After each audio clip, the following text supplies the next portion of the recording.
In this video, we're going to be reviewing the FN 509 Midsize Tactical. This is not the first review I've actually done of a 509. The 509 first came out around 2017, which is about 8 years ago. And at that time, and I have a link to it below, I reviewed the first version of the FN 509 that came out and talked about some of the things I liked about it and some of the things I didn't like, and especially about the trigger quality. The FN 509 originally came out as part of their submission for the U.S. Army's modular handgun system that ultimately was won by SIG with the P320. And basically what FN produced out of this was a duty grade type pistol for high durability and high reliability. Basically something you would look for in the military. They lost the contract, but then of course went out with a civilian version of the FN 509 and of course have gone through different iterations of this throughout the years. Now the mid-size version you see here, now this is the mid-size tactical, but the mid-size version came out a couple years later in 2019. And basically what it did was the original 509 that I reviewed had a 17 round magazine, so a little bit longer grip, but about everything else was the same. The mid-size now is basically the competitor to the Glock 19, which many consider to be the most ubiquitous type 9mm striker-fired handgun on the market. Now this is a Ruger RXM, which is basically a clone of the Glock 19. So when you want to look at them side by side, you can see that they're very similar in size and width, etc. Of course, it's less blocky than a Glock, etc. But generally, it is side by side a comparable model to the arguably one of the most popular handguns in the world, which is the Glock 19. Now, what are some of the things that I really liked about this? Well, first off, why am I reviewing the 509 Tactical Midsize now? Well, there's a reason for this. A couple of my recent reviews have been on the FN 510 as well as the 545. So this is the 45 version. This is the 10mm version. Again, I have links to below. And when I tried these out and started firing them, all my guns, by the way, have been safety checked. What I found was I just really like these handguns. And what I also loved about them, now they use a hinge trigger system, which they use also on the 509, I'll talk about in a moment. But what I loved about these was the trigger is just absolutely so smooth, and then the ergonomics are just beautiful. And when you look at this, for example, compared to for the 509, you'll see it's a little bit bigger because of course you're supporting a bigger caliber, etc. And the size is just a little bit bigger, etc. But again, these are just outstanding handguns and really kind of brought me back to take a second look at the FN model lines and ultimately to the 509. Now both the 510 and the 545, I bought these on sale, and I also ultimately bought the 509 on sale as well because these are not inexpensive handguns. In fact, there's a lot of great 9mm on the market today, especially in the striker fire space. And this is one of the more expensive ones that are out there. There's also a lot of qualitative differences, which I'll talk about in a moment. But generally, these are pretty expensive. They're on the high end of that range. So as a result of that, a lot of people will forego them and go with handguns that are sometimes, you know, half the cost for a striker fire. So what do you get for those differences? Well, what are some of the things I like? Let me just talk about the features real quick. First thing is the ergonomics. If you ever pick up a 509 and just put it in your hand, now I have average size hands. These fit just absolutely perfect. For some reason, when I fire this, when I hold it, the grip angle, everything, it doesn't have the ridiculous Glock hump, things of that nature. The ergonomics on here are outstanding.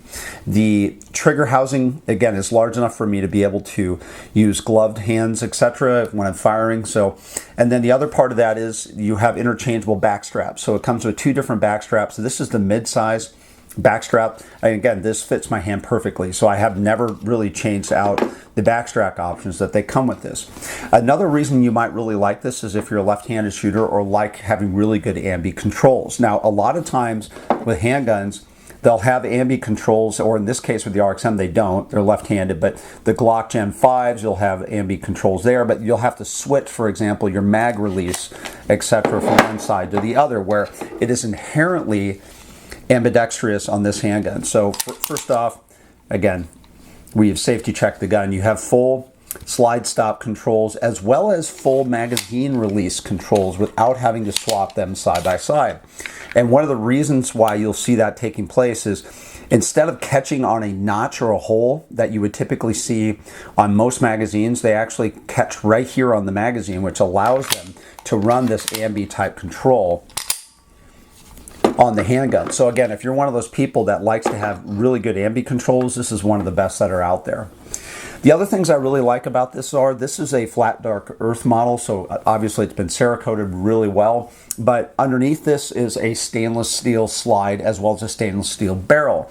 The feed ramp on the barrel is also been highly polished, as well as this is a threaded barrel, and then the other nice thing about this is the cap has an O-ring built into it for retention.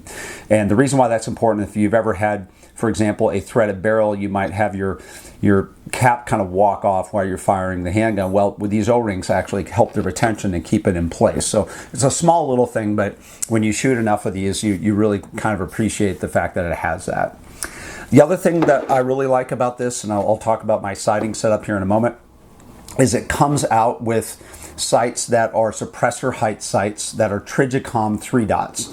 And basically it has a less pronounced rear dot and then the more pronounced front dot with a white outline, which I really, really like. These are outstanding sights, all metal of course, and they come stock on the gun.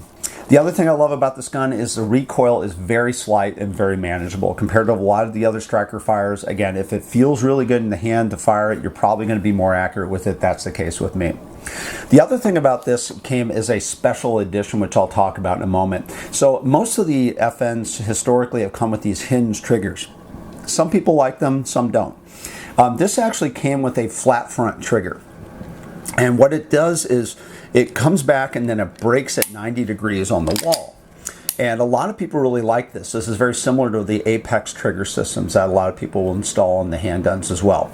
The other thing about the 509 Tactical is it comes with a solid striker, which I'll talk more about in a moment.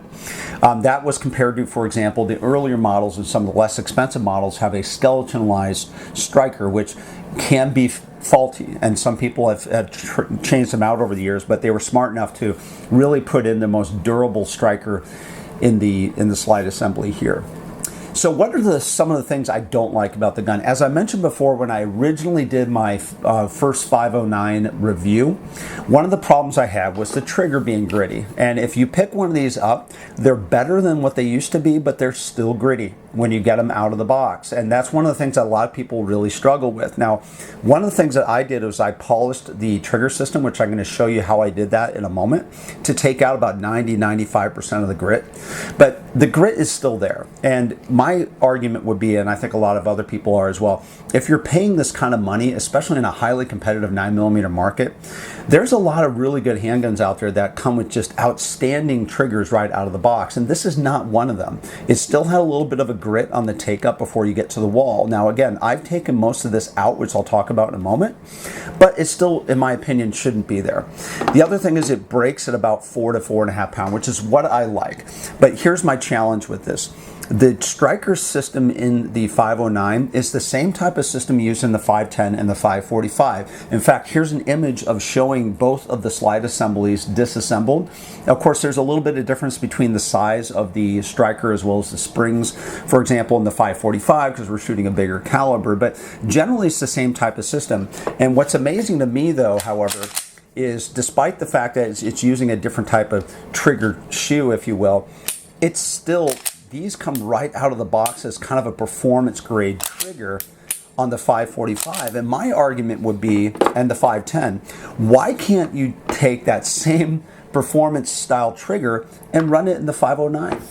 Why are they still putting out a 509 with an inferior trigger compared to the 545 and the 510? So if I was making a note to FN, it would be, hey, if there's one thing holding you back on this gun, it's largely going to be beyond the price with some people. It's going to be the trigger. And the fact that you've already fixed the trigger in the 545 and 510 using the same mechanism, why can't you do it here? So those would be some of the other things as well. And as I mentioned before, these are pretty pricey. I bought all of these on sale, which in my opinion is how you should buy these. That's what I waited to do as well. So, but again, they're not inexpensive handguns. But They are very, very good quality, and that's kind of what you're paying for. It is a typical 9mm NATO round. The barrel comes with a 4.5 inch, as I mentioned before, stainless barrel. Now, I bought this as a special offering kit. And what the offering kit had was the, as I mentioned before, the flat front trigger. It comes in a bag just like this, and it also came with 5 magazines. So it came with the stock 15 round flush magazine, and then 4 more 24 round FM magazines. So when you kind of put all these costs together, it's actually a really good deal, especially when I got this on sale, because as I mentioned before in almost all of my previous videos, if you get a handgun, my recommendation always is to make sure you have at least 5 magazines for each handgun that you buy. And magazines from companies like FN are not inexpensive. They're expensive magazines. So when you can get a deal where you can get these on sale with, in my opinion, a better trigger on here, as well as 5 magazines straight out of the box, and get that on sale, that's a great deal. And that's ultimately why I pulled the trigger, no pun intended, on getting the 509. The barrel being 4.5 inches basically puts it in the middle of between a Glock 19 and a Glock 17 in barrel length, which in my opinion is ideal. As I mentioned before, it has 2 backstrap options, the 1913 rail, etc. And then as far as weight is concerned, now I'm not going to weigh this on the scale today because of course it's going to be weighted down by the other things I put on here, including my light and my red dot system, but these come in around 27.9 ounces. And if you compare that, for example, to a stock Glock 19, which is probably your biggest competition, the Glocks come in around 23.6 ounces. So it's about 4 ounces of difference. Of course, you're using steel sights on these, which add a little bit of weight, but really where the weight comes in is, in my opinion, it's just a little bit beefier on the slide, which is why it is so reliable and so durable. And that's really what you're paying for, what you're getting with that additional 4 ounces is you're just getting a better quality handgun. Now, as far as takedown and cleaning, it's very easy, very simple to do, very Glock-like. You got a takedown lever here, which I'm going to show you in a moment, and ultimately how to kind of update the trigger, as I mentioned before, how to polish that up and make it work. As I mentioned before, I also bought this as a special kit that came with the additional magazines, etc. Now, as far as accuracy is concerned, this is one of the most accurate striker-fired handguns that I have. Now, the reason why, and you can see this target I have right here, was fired, offhand at about 20 yards. And this was basically a group I shot into the head group as well as to the chest. But I wanted to give you an idea of just how well this gun fires. Now, this isn't a performance grade handgun. This isn't for example, a 1911 with a 2-pound trigger, because part of the reason why Striker fires, one of their safety mechanisms, is simply the fact that you have got a little bit stronger, a little bit deeper trigger pull on this at about 4 to 4.5 pounds, which again is going to prevent, when you have a handgun, especially without a manual safety, will help prevent, for example, potentially discharging your handgun if you have too light of a trigger, for example, when you're holstering your handgun and things of that nature. So basically there's a compromise when you're shooting a striker fired handgun, and it's a compromise worth having, because sometimes people will lighten these things up to dangerous levels on their Glocks and other things like that, which I won't do. If I'm shooting a striker fired handgun, I want that trigger fold to be about anywhere from 3.5 to 4.5 pounds, which is exactly where this falls into. So, but as you can see from the results I have on my trigger group, on my target group, this is very, very accurate for me when I'm firing this offhand at 20 yards, and it's perfectly fine for a tactical handgun. And it will always shoot better than I will, but once I get better with the trigger control and learning, for example, the brakes, etc., this is where you'll get better and better with that. And that brings up one other point, which is I have a link below to a discussion I had on how to properly do trigger control. And with this gun, ultimately I take up at about 1.5 to 2 pounds to hit the wall. And now that I've polished this, which I'll show you how to do in a moment, when I come up to the wall, it takes about 1.5 to 2 pounds. When I get to the wall, the brake's at around 4 pounds on the wall. So I want to be up to about 3 pounds on the wall, and then brake with only 1 more pound of force. And the more you fire and train with your handgun, the more you'll get muscle memory built around that wall, so you know where the brake is, how to do this accurately. So whether your wall is at 3 pounds or 6 or 7 or 8 pounds, you can still shoot it very accurately by knowing what your take-up is, what your tensions are, and ultimately, if you're doing slow fire for accuracy, how to master that technique. So I did include a link to that below in case you want to just watch that in review as well. One of my favorite handgun suppressors that I run is my Rugged Obsidian, because I run it on 45s and 9mm and multiple handguns. I just change out the piston so it can fit the 1/2 by 28 threads or the higher threads, for example, on a 45. But one of the great things about this platform is I've fired my Rugged Obsidian on many types of handgun platforms, and this one just seems to be one of the best firing off this platform. I've had zero reliability issues. It always fires very accurately, and there's certain handguns that just when you fire them with, especially a beefier suppressor like a Rugged Obsidian, you know whether or not that platform is really designed well for a suppressor or not, and this really is, so it goes really well for me. The other thing that I've done on here is, as I mentioned before, is I have a red dot on here. This is the Holosun HS507C X2 reflex sight, and these are one of my favorite red dot sights because it's got the circle with the dot in the middle. It just easier for target acquisition. Of course, you've got some redundancy on power as well at the top, as well as the fact that you can change your battery without disconnecting it. And then when you buy these 509s, they come with kind of a distinctive look. Even the 509 does as well, which is the mounting plate comes with these wings that help protect the back rear sight. So if you're an iron sight shooter and don't want to put optics on here, this not only kind of looks really nice and distinctive, but it actually helps protect your rear sight. But when you put on, for example, a red dot, that comes off. So now you're exposed, etc. But this is what I mounted on here is my Holosun. It's an absolutely fantastic sight, one of my favorite ones to fire off of handguns. What are some of the other competitors on the market today? Well, there's other ones like, for example, Glock 19, as we talked about earlier. FN also makes a smaller version that is more directly competitive to the 365 called the FN Reflex, which you can buy in compact or even macro type sizes. And it uses an internal hammer within what looks like a striker fired system. There's also variants to the 509 as well. So for example, if you don't want all the extra features on the 509, like for example, the threaded barrel, if you just want a flush barrel and if you want blacked out sights because you're going to put for example, a red dot in here or things like that, then you can buy what's called the MRD version, which basically comes in around $200 less than the tactical version I have here. There's also edge versions, compact versions, which are a little bit smaller, etc.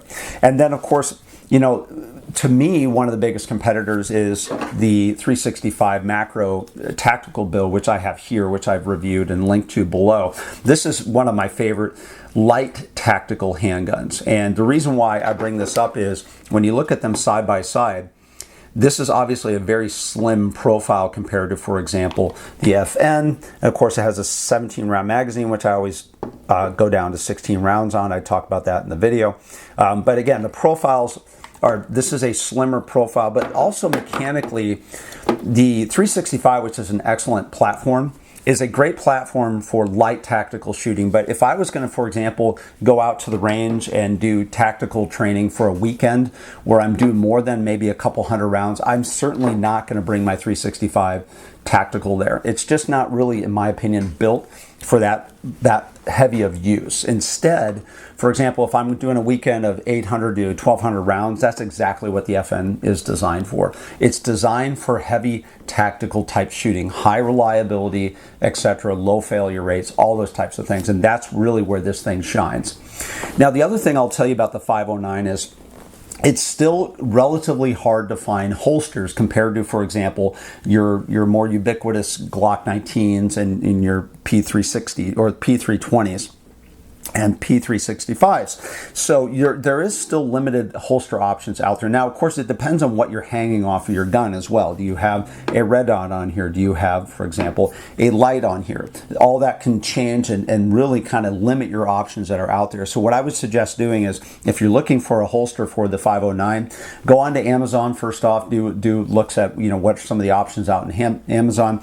And you can also look at Safariland. They make some of my favorite holsters. Again, they're limited. limited. There's only, in my current configuration with my TLR 7A light on here and my Holosun, I really only have about 2 options. And they don't have the same retention that I used to use for duty, but they still work and they're still good. But again, it's one of the limitations with the 509 is you're just not going to see as many holster options out there as you would typically see for other guns. But if you're running this standard iron sights with nothing else on here, you're going to have a lot more options to choose from.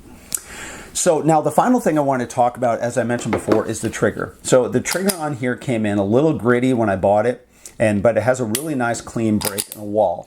Now, how did I get to that point? How did I get almost all of the grittiness out of here? Well, the first thing I'm going to do is disassemble the handgun and talk about a couple things here real quick.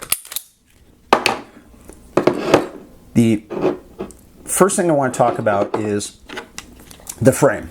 So if you've ever disassembled a FN, especially a 509, it's not as easy to do, for example, as a Glock. You got some different types of pins and some quirkiness to it, etc. Now, the good news is if you want to do what I did, you don't really have to disassemble your lower assembly. You can actually do this without having to do that. So here's what I did.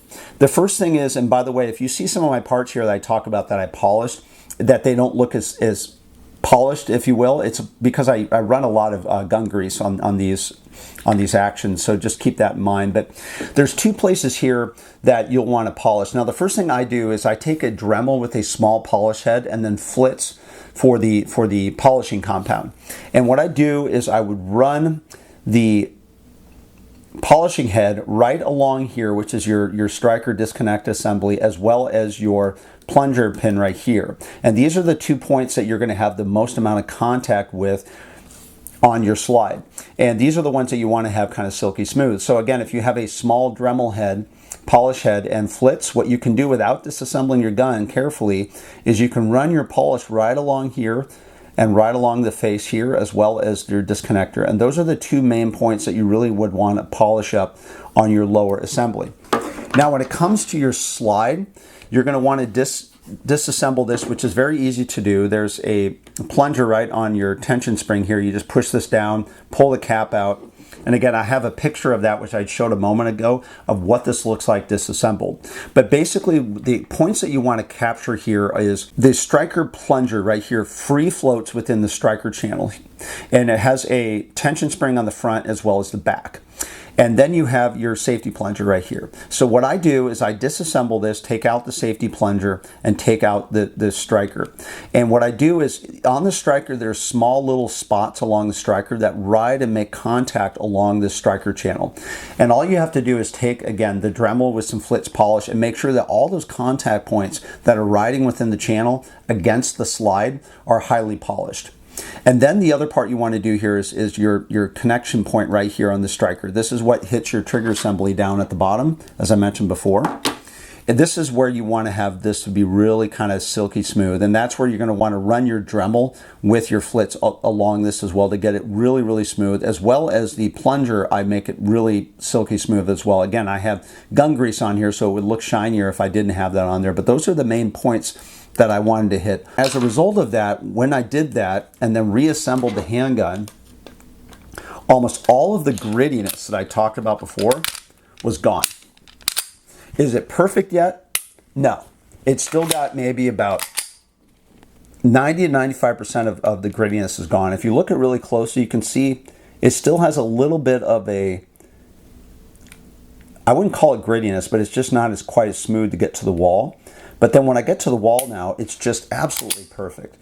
And this is really what I did to improve the trigger on here. Now, there are people out there that fire these and they say, hey, you know what? If you put through about 1,000 rounds on this gun, you're going to get this trigger to be really kind of smooth and work itself out. That might be.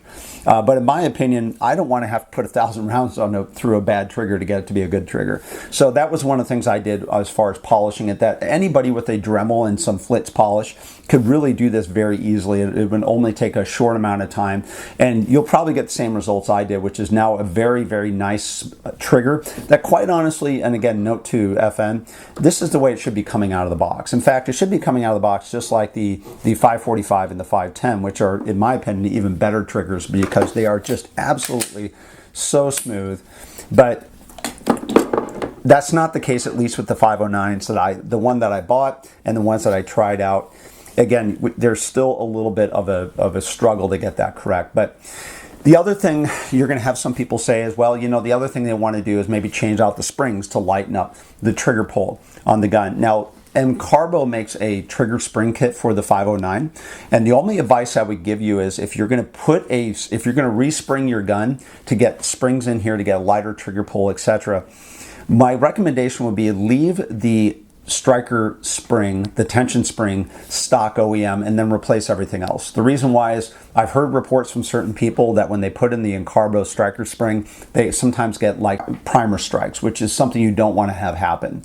So again, my recommendation would be if you want to lighten up the trigger springs, keep at least the trigger plunger spring stock. Now, as I mentioned before, I don't want to respring this gun. To me, it's a safety feature of a gun without a manual safety. It's just the fact that I want about 4 pounds-ish of trigger wall to the break to know that if I'm running a gun with a round in the chamber, that I'm not going to have a potential misfire, especially if I'm holstering or carrying around, etc. So again, that's a compromise you have with the 509. The other thing I really like about the Tactical is it has the solid, really beefed up floated free float striker. And again, that compares to the skeletonized strikers that typically come out in the lower quality versions, etc. That a lot of people are always saying, hey, you should upgrade that. Again, if you're getting a tactical handgun, that's one of the biggest things in here to have is you want to have the strongest striker as you possibly can. And that's what they put in here stock on these Tacticals as well. So overall, I really like the 509. In fact, when I bought this, I was a little skeptical based upon my previous review I did 8 years ago, but what started winning me over again was my experiences with the 545, the 510, which now have become some of my favorite 45 and 10 millimeters to fire. And when I brought this home and simply did the polishing up of the trigger system, what I found is this is the gun I'm usually pulling most of the time now to do tactical shooting work. And as a result of that, I love the gun. It's highly reliable. It looks really, really nice. It fits perfectly in my hand. It's very easy to fire, easy to carry. And a lot of people, if you've never ran into or owned an FN, you're going to run into people that if they buy one FN, they tend to buy a lot of them. They really like the quality of the FNs. And I'm starting to come around to that myself. This is a gun platform now where I've got 3 in 3 different calibers, and all of them are becoming really my go-to guns for all 3 of these calibers. And it's just a great quality gun. They seem to last forever, especially if you get the really good tactical builds. It's worth, in my opinion, going for the higher quality builds, especially with the beefed up striker, etc., and the better quality features and sights on the gun. To me, it's just worth it. But ultimately, if you have the same experience I did, look for these when they go on sale. And especially if you can get kits like I had here, where you can get 5 magazines right out of the kit,